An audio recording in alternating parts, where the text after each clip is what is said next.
ভালোবাসার আরেক নাম হচ্ছে বোন।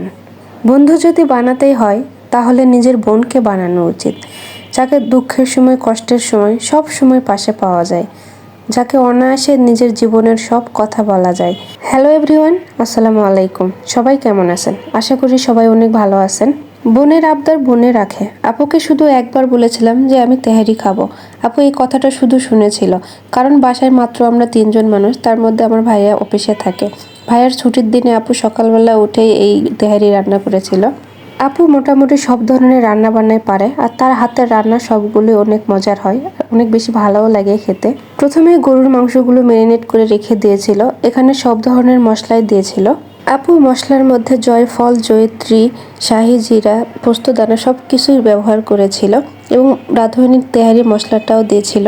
প্রথমে কড়াইয়ে তেল দিয়ে এখানে তেজপাতা, দারুচিনি, সাদা এলাচ দিয়েছে, একটু ভেজে নিয়ে তারপরে পেঁয়াজ কুচি দিয়েছে। পেঁয়াজগুলো সামান্য ভেজে নিয়ে এখানে ম্যারিনেট করা মাংসগুলো দিয়ে দিয়েছে।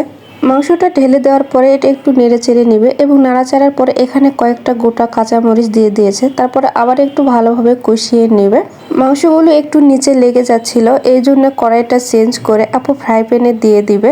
মাংসগুলো একটু কষিয়ে নিয়ে এখানে আবারও তেহারি মশলাটা দিয়ে দিয়েছে। তেহারি মশলা দেওয়ার পরে আবারও একটু ভালোভাবে নেড়ে চেড়ে নিয়ে এখানে পরিমাণ মতো একটু পানি দিয়ে দিবে। পানি দেওয়ার পরে এটা একটু নেড়ে নিয়ে তারপর ঢাকনা দিয়ে ঢেকে দিবে। কিছুক্ষণ পরে মাংস রান্নাটা হয়ে গিয়েছিল, যেহেতু এটা অনেক সময় ধরে কষানো হয়েছে এই জন্য সিদ্ধ তাড়াতাড়ি হয়েছে।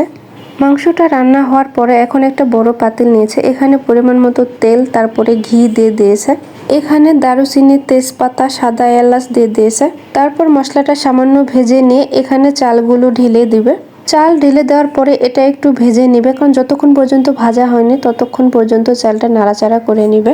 ঘি দেওয়ার কারণে এখানে ফ্লেভারটা সুন্দর আসে এবং খেতেও অনেক বেশি স্বাদ লাগে। চালটা সামান্য ভেজে নেওয়ার পরে এখানে সামান্য বাটা মশলা দিয়ে দিয়েছে। বাটা মশলা দেওয়ার পরে আবারও একটু ভালোভাবে নেড়ে চেড়ে নিয়েছে। চালটা ভাজা হয়ে গিয়েছে, এখানে 1 কাপ পরিমাণ দুধ দিয়ে দিয়েছে। তারপর পরিমাণ মতো এখানে গরম পানি দিয়ে দিয়েছে। তারপর এখানে কয়েকটা কাঁচামরিচ দিয়ে দিল। কাঁচামরিচ দেওয়ার পরে এখানে স্বাদ মতো লবণ দিয়ে দিয়েছে। আপু রান্না করছে আর আমি তার পাশে দাঁড়ায় দাঁড়ায় দেখছি। আমি শুধু সারা জীবন সব রান্না দেখেই গেলাম, কিন্তু একদিনও তাদেরকে কোনো কিছুই রান্না করে খাওয়ালাম না।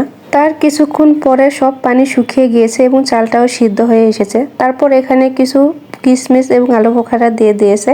তারপর মাংসগুলো ঢেলে দিয়েছে। মাংস দেওয়ার পরে এখানে সবগুলো উপর নিচ করে নিচ্ছে, যাতে করে সবগুলো ভাতের সঙ্গে মিক্সড হয়ে যায়।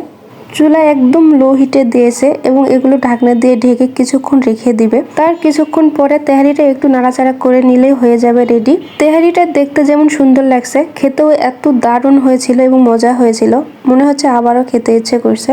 আপুকে অসংখ্য ধন্যবাদ এত মজার মজার রান্না করে খাওয়ানোর জন্য। আজকের মতো এখানেই বিদায় নিচ্ছি। ভিডিওটি যদি ভালো লাগে একটা লাইক, কমেন্ট ও শেয়ার করতে ভুলবেন না। সবাই ভালো থাকবেন, সুস্থ থাকবেন। আল্লাহ হাফেজ সবাইকে।